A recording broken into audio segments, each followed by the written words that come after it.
오늘 주시는 하나님의 말씀은 사사기 11장 28절에서 40절 말씀입니다.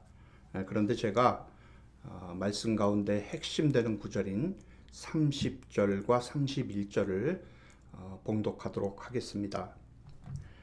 그가 여호와께 소원하여 이르되 주께서 과연 암몬 자손을 내 손에 넘겨주시면 내가 암몬 자손에게서 평안히 돌아올 때에 누구든지 내 집 문에서 나와서 나를 영접하는 그는 여호와께 돌릴 것이니 내가 그를 번제물로 드리겠나이다 하니라. 아멘. 할렐루야. 저는 오늘 최악의 서원이라는 주님의 말씀으로 함께 은혜를 나누겠습니다. 우리는 우리들이 어렵고 힘들 때에 하나님께 서원을 하게 됩니다. 상황은 다급하고 해결의 가능성은 보이지 않을 때 하나님 이 문제를 해결해 주시면 무엇을 하나님께 드리겠습니다 하고 약속을 하게 됩니다. 제가 예전에 대학 입시를 앞두고 저 역시도 서원 기도를 하였습니다. 저는 성악가가 되기를 꿈꿨었는데 그때는 가정 형편이 어려워서 성악 레슨을 받을 처지가 못 되었습니다. 그래서 거의 독학으로 공부를 하면서 하나님 저를 대학에 합격만 시켜주시면 저의 평생을 주님께 드려 헌신하겠습니다 라고 그렇게 서원 기도를 했었습니다. 하나님의 은혜로 음악대학을 입학하게 되었고 그리고 또 졸업을 하고 나서 음악 관련 직장 생활을 하다가 대학원에 진학하기 위해서 미국에 오게 되었습니다. 근데 미국에 와서 교회 여름 수련회를 갔을 때 하나님의 은혜가 저에게 임하면서 너의 소원한 것을 갚으라 라는 강한 음성이 마음으로부터 들려왔습니다. 그래서 다니던 음악대학원을 그만두고 신학교로 가게 되었습니다. 여러분, 요즘은 헌신된 사람이 적은 것 같습니다. 헌신이 없는 원인 중에 하나가 바로 서원이 없기 때문입니다. 지키지 못할 서원은 안 하는 것이 좋지만 진지한 서원은 필요합니다. 기왕에 예수를 믿을 바에는 확실하게 또 분명하게 믿어야 합니다. 근데 형식적으로 그저 편안하게 신앙생활을 하려는 사람들이 너무 많은 것 같습니다. 하나님의 영광을 위해서 우리는 뜨거운 헌신과 서원이 있어야 할 줄로 믿습니다. 자, 그렇다면 오늘 본문에 나오는 암몬과의 전쟁을 앞두고 행한 입다의 서원은 경솔한 행위인가 아니면 그의 신앙에 근거한 서원인가 하는 것입니다. 오늘 본문에서 입다는 엄청난 소원을 하나님 앞에 하게 됩니다. 이 일을 보면 우리에게 이런 질문이 생기죠. 입다는 도대체 왜 그랬을까? 우리는 입다가 아니기 때문에 그리고 입다 자신이 한 일에 대한 그 동기를 성경에 밝히지 않기 때문에 정확하게 말할 수는 없습니다. 다만 본문의 사실과 성경의 종합적인 근거를 가지고 세 가지 질문에 답을 하면서 이 사건에 대해서 생각을 해보겠습니다. 여러분, 입다는 암몬 왕의 억지스러운 주장을 다양한 측면에서 논증을 하면서 문제로 제기한 땅은 하나님이 이스라엘에게 주신 땅임을 분명히 했습니다. 그러나 본문 28절에 암몬 자손의 왕이 입다가 사람을 보내어 말한 것을 듣지 아니하였더라라고 합니다. 그러니까 도무지 말이 통하지를 않았던 것입니다. 그러니 이제 다른 방법이 없고 이스라엘은 암몬과 싸울 수밖에 없었습니다. 이런 상황에서 하나님이 개입을 하십니다. 이에 여호와의 영이 입다에게 임하시니. 여러분, 온니엘과 기드온이 전쟁에 나갈 때에 하나님의 영이 임하셔서 그들이 이스라엘의 대적들을 물리치고 큰 승리를 거두었습니다. 지금 입다에게도 하나님의 영이 임하셨습니다. 그래서 이 전쟁에서도 입다가 큰 승리를 거두겠구나라고 우리는 예상할 수가 있습니다. 그런데 너무나도 안타깝게 입다는 그렇게 생각하지를 못했습니다. 입다는 하나님을 신뢰하면서 승리를 확신했어야 했는데 그러지를 못합니다. 그래서 입다가 무엇을 합니까? 그가 여호와께 소원하여 이르되 주께서 과연 암몬 자손을 내 손에 넘겨주시면 내가 암몬 자손에게서 평안히 돌아올 때에 누구든지 내 집 문에서 나와서 나를 영접하는 그는 여호와께 돌릴 것이니 내가 그를 번제물로 드리겠나이다 하니라. 입다가 하나님께 소원을 합니다. 그것도 아주 세게 소원을 했습니다. 여기서 첫 번째 질문입니다. 입다는 왜 소원을 했을까? 여러분, 입다는 주목받지 못한 인생이었습니다. 출신의 약점이 있었고 집에서 쫓겨났고 잡류들과 함께 지내던 그런 사람이었습니다. 그런 입다에게 엄청난 기회가 찾아왔습니다. 이스라엘의 머리가 되어서 지도자로서 다스릴 수 있는 그런 자리였습니다. 근데 여기에는 암몬과의 싸움에서 승리를 해야 한다는 조건이 있습니다. 그래서 입다는 어떻게 해서든지 이 전쟁에서 승리를 해야만 했습니다. 입다는 승리를 위해서 자신이 잘하는 일, 자신이 잘할 수 있다고 생각하는 일을 합니다. 그것은 협상입니다. 장로들과의 대화에서, 그리고 암몬 왕과의 대화에서 협상가로서의 그 재능을 발휘했던 입다를 우리가 볼 수 있지 않았습니까? 근데 문제는 지금 하나님을 대상으로 또 그렇게 하고 있다는 거예요. 협상 테이블에 재물을 올려놓고 거래를 하고 있는 거예요. 하나님이 이 재물을 받으시려면 그 전에 이것부터 꼭 들어주셔야 합니다. 이것은 하나님을 향한 믿음이 아니라 의심에서 나온 행동이며 지극히 인간적인 생각이라고 할 수가 있는 것입니다. 이것은 최악의 소원인 것입니다. 여러분, 하나님은 사람이 그런 식으로 원하는 대가로 이용할 수 있는 그런 분이 아닙니다. 하나님은 이미 이스라엘을 구하기로 계획을 하셨고 입다를 택하셨습니다. 하지만 입다는 그것을 깨닫지를 못했고 하나님을 신뢰하지 못했습니다. 그래서 입다는 소원을 한 것이에요. 거기서부터 커다란 비극이 시작이 된 것입니다. 암몬과의 전쟁에서 하나님이 이스라엘에게 승리를 허락하십니다. 그것도 크게 승리를 하게 하십니다. 그래서 33절을 보면 이스라엘이 얼마나 큰 승리를 거두었는지가 나오는데 20개나 되는 성읍을 쳤고 수많은 사람들을 크게 무찌릅니다. 결국 암몬 자손이 이스라엘 자손 앞에 항복을 합니다. 그러나 성경은 이스라엘의 승리를 그렇게 중요하게 다루지를 않고 있는 것을 우리가 봅니다. 간단하게 그 사실만 언급을 하고 입다의 소원이 어떻게 되었는지를 기록을 하고 있습니다. 오히려 입다가 소원을 어떻게 지키는지를 더 중요하게 다루고 있습니다. 그리고 이어지는 본문에서 소원의 충격적인 결과가 나오는데 승리의 기쁨과 즐거움을 한순간에 모두 빼앗아 버립니다. 본문 34절입니다. 입다가 미스바에 있는 자기 집에 이를 때에 보라 그의 딸이 소고를 잡고 춤추며 나와서 영접하니 이는 그의 무남 동료라.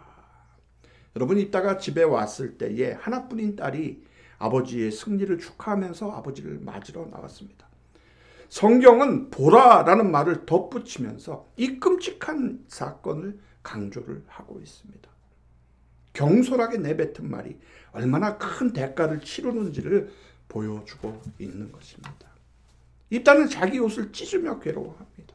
입다가 이를 보고 자기 옷을 찢으며 이르되 어찌할꼬 내 딸이여 너는 나를 참담하게 하는 자요 너는 나를 괴롭게 하는 자 중에 하나로다.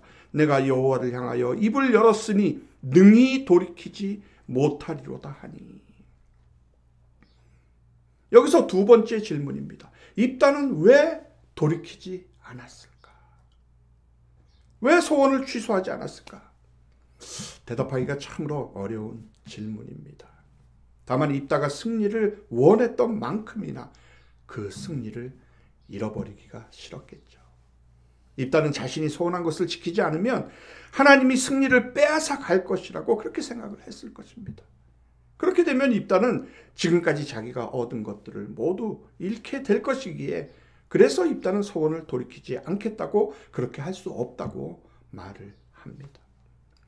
여러분 레위기 27장 9절에 보면 그러나 소원자가 가난하여 네가 정한 값을 감당하지 못하겠으면 그를 제사장 앞으로 데리고 갈 것이요 제사장은 그 값을 결정하되 그 소원자의 형편대로 값을 정할지니라 라고 율법에는 소원을 했다가 형편이 되지 않을 때 소원을 돌이키는 과정이 기록이 되어 있습니다. 그러니까 소원을 취소하는 것이 절대적으로 불가능했던 일은 아니라는 것이죠. 그러므로 일단은 하나님의 자비를 구하면서 아버지로서 하나님 앞에 엎드릴 수가 있었습니다. 그럼에도 불구하고 입다는 자신의 어리석음과 잘못을 인정하며 하나님께 용서를 구하지 않았습니다. 자신의 하나뿐인 딸을 위해서 어떤 일을 하지를 않았던 거예요. 이 모든 것을 입다가 하나님을 신뢰하지 않았기 때문입니다. 입다는 지금 자기 스스로 만든 늪에 빠졌고 그 늪에서 빠져나오기 위해서 하나뿐인 딸을 희생시키려고 합니다. 그런 상황에서 입다의 딸이 말을 합니다. 딸이 그에게 이르되 나의 아버지여 아버지께서 여호와를 향하여 입을 여셨으니 아버지의 입에서 내 말씀대로 내게 행하소서. 이는 여호와께서 아버지를 위하여 아버지의 대적 암몬 자손에게 원수를 갚으셨음이니이다 하니라.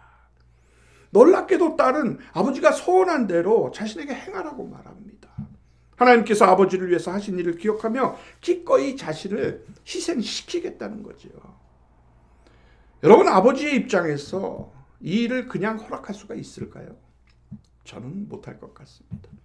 도저히 이해할 수가 없는 일입니다. 지금 입다가 해야 할 일은 소원을 지키기 위해서 딸을 죽이는 것이 아니라 하나님께 무릎을 꿇고 자신의 잘못에 대해서 용서를 구하는 일입니다. 최악의 경우 딸을 희생시키기보다 자신이 했던 소원을 어기고 하나님의 징계를 받는 것이 더 나은 일이 될 수가 있겠죠. 하지만 입다는 자신의 알량한 소원을 지키기 위해서 딸을 희생하고 맙니다. 2달 후에 입다는 자신이 소원한 대로 행합니다. 여기서 세 번째 질문입니다. 입다는 정말 딸을 바쳤을까? 여러분, 이게 정말 실화인가? 라는 질문이 드시지 않습니까? 그래서 좋은 뜻으로 해석하는 학자들은 입다의 딸이 번제로 바쳐진 것이 아니라 평생 처녀로 성전에 봉사한 일을 위해서 바쳐졌다라고 이렇게 해석을 하기도 합니다. 하나님께 드린다는 것을 헌신의 의미로 해석을 하는 것이죠. 한나가 자신이 소원한 대로 사무엘을 하나님께 드렸던 것처럼 그렇게 같은 의미로 생각을 하는 것입니다. 물론 본문을 문법에 따라 해석을 다르게 할 수 있는 부분이 있기 때문에 근거가 없는 해석이라고 볼 수는 없지만 다만 그렇게 해석을 했을 때 이해하기 어려운 것은 입다의 딸이 2달의 유예기간을 요청한 것이나 해마다 입다의 딸을 위해서 애곡했다라는 것을 설명하기가 어렵습니다.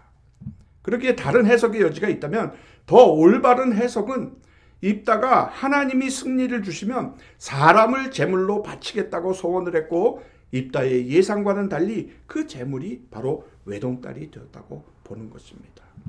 근데 이제 왜 이런 견해가 나오고 다른 식으로 해석을 하려는 노력이 있는가 하면 그만큼 이 사건이 이해하기가 힘든 상식밖의 일이기 때문에 그렇습니다. 여러분 하나님은 이스라엘에게 사람을 제물로 바치는 것을 허락하지 않으셨습니다. 이것을 신명기 12장 31절에서는 가증한 행위라고 말씀을 하셨어요. 근데 입다가 왜 이렇게 했을까? 라는 거죠. 도대체 왜 그랬을까?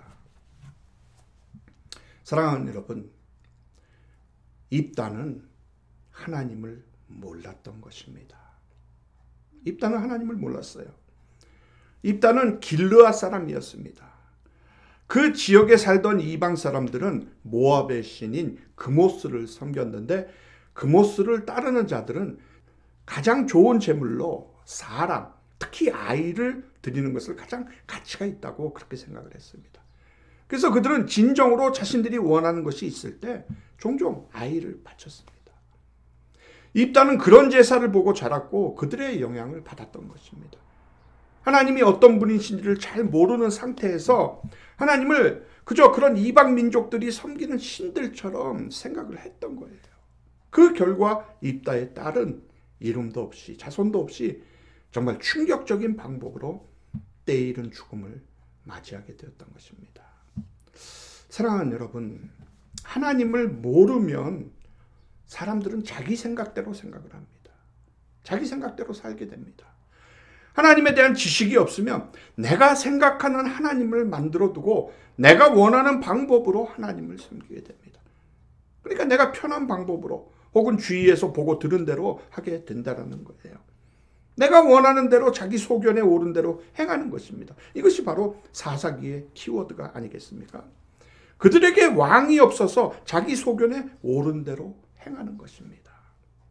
하나님이 무엇을 원하는지, 무엇을 기뻐하시는지를 모르니까, 하나님이 어떤 분이신지를 모르니까 이방 민족들이 제물을 바치는 것을 보고 저 정도는 드려야 되는구나 하고 따라 배우게 되는 것입니다. 그러기에 입다가 딸을 번제로 바친 것은 하나님을 오해했기 때문입니다. 하나님을 몰랐기 때문입니다. 하나님을 아는 지식이 없었기 때문입니다. 그래서 그런 이방 민족들이 하는 것처럼 사람을 제물로 바쳤습니다. 하나님이 가장 미워하시는, 가장 가증스러운 일을 행한 것입니다. 여러분, 오늘날 우리는 어떻습니까? 입다보다 나은 상황일까요? 지금 우리는 입다가 살던 때보다 더하면 더했지 결코 덜하지 않는 세상에서 살고 있습니다. 세상 문화는 우리를 오염시키고 우리가 아는 진리를 왜곡합니다. 잘못된 지식들과 타락한 가치들이 하나님에 대해서 오해를 하게 만들고 하나님을 잘못 섬기게 만들고 있습니다. 완전히 잘못된 것이 아니더라도 교묘하게 조금씩 다른 것들이 들어와서 하나님의 진리를 무너뜨리려고 하는 세상입니다. 입다의 경우를 보십시오. 입다는 하나님이 어떤 분이시며 사람이 어떤 존재인지 성경이 가르치는 것을 알지 못했습니다. 그 대신 하나님과 사람에 대해서 이방 민족들이 하는 것을 보고 잘못 배웠기 때문에 그들을 따라 했습니다. 그렇게 하면 내가 원하는 것을 얻을 수 있다고 그렇게 생각을 한 것입니다. 여러분, 조심하시기 바랍니다. 입다처럼 성경의 진리보다 세상의 거짓이 훨씬 더 쉽게 우리 안으로 들어옵니다. 우리 안에서 하나님을 향한 지식을 채우지 않으면, 진리로 무장하지 않으면 세상에 가득한 온갖 거짓들로부터 우리는 영향을 받고 흔들릴 수밖에 없습니다. 그 결과 진리가 아닌 것, 그 거짓에 속아서 가치 없는 헛된 것들을 위해서 우리의 인생을 낭비할 수가 있는 것입니다. 그러니 여러분 안에 무엇이 있는지 오늘 점검해 보시기를 바랍니다. 하나님 말고 다른 것은 있지 않습니까? 엉뚱한 것을 쫓고 있지는 않습니까? 하나님의 말씀에 대해서, 진리에 대해서 멀어져 있는 것은 아닙니까? 여러분이 무엇에 주목하고 무엇에 귀를 기울이는지를 점검해 보시기를 바랍니다. 무엇을 위해서 시간을 쓰고 계십니까? 여러분의 에너지를 어디에 쏟고 계시냐는 거예요. 우리가 정말 이렇게 살아도 되는 걸까요? 사랑하는 성도 여러분, 우리도 입다처럼 하나님께 사람을 제물로 드려야 합니다. 하나님은 사람을 제물로 받으실 때 가장 기뻐하십니다. 그러나 입다와 다른 것은 우리가 드리는 사람은 살아있어야 합니다. 죽은 것이 아닙니다. 사람의 생명을 빼앗아 드리는 제물은 하나님이 기뻐하지를 않으세요. 하지만 살아있는 사람을 하나님께 제물로 드린다면 하나님은 기뻐하십니다. 그러기에 하나님은 거룩한 산 제물을 원하시는 것입니다. 사도 바울은 우리에게 명령을 합니다. 그러므로 형제들아, 내가 하나님의 모든 자비하심으로 너희를 권하노니 너희 몸을 하나님이 기뻐하시는 거룩한 산 제물로 드리라. 이는 너희가 드릴 영적 예배니라. 너희는 이 세대를 본받지 말고 오직 마음을 새롭게 함으로 변화를 받아 하나님의 선하시고 기뻐하시고 온전하신 뜻이 무엇인지 분별하도록 하라. 아멘. 여러분, 이 세대를 본받지 마세요. 이 세대를 본받지 말고 하나님의 선하시고 기뻐하시고 온전하신 뜻을 분별해서 우리의 삶으로 거룩한 제물을 드리시기를 바랍니다. 하나님이 원하시는 제사는 내가 살아있는 제물이 되어서 하나님께 드려지는 것입니다. 그러기에 나의 가장 소중한 것, 나의 가장 가치 있는 것을 드리기 전에 나 자신부터 하나님께 드리십시오. 그것이 하나님이 원하시는 제물입니다. 하나님께 다른 것을 드리려고 노력하기 전에 나 자신부터 하나님께 드리고 하나님의 뜻에 따라서 살아가시기를 바랍니다. 그것이 진정 하나님을 기쁘시게 하는 제물인 것입니다. 참으로 역설적인 것은 하나님은 사람의 생명을 희생함으로 드리는 제사를 원하지를 않으셨습니다. 하지만 하나님은 우리를 제물로 받으시기 위해서, 우리가 드리는 제사를 받으시기 위해서 자신의 하나뿐인 아들을 내어주셨습니다. 무엇 때문에 예수님이 십자가에서 제물이 되셔야 했습니까? 왜 죽임을 당하셔야 했고 왜 모든 것을 내어주셔야 했습니까? 여러분, 예수님이 제물이 되셨기 때문에, 그래서 내 삶이 하나님이 받으시는 거룩한 산 제물이 되었습니다. 그래서 나는 기쁨으로, 감사함으로, 즐거움으로 지금 이렇게 예배를 드리고 있는 것입니다. 그러므로 스스로 나의 삶에 합당치 않은 것은 없는지, 버려야 할 것은 없는지 점검해 보시기를 바랍니다. 내 삶에 죄는 없는지 계속 점검하시고 돌이키시기를 바랍니다. 그러면 하나님께서 여러분의 삶을 기뻐 받으시며 여러분의 삶은 하나님께 드려지는 거룩한 예배가 될 것입니다.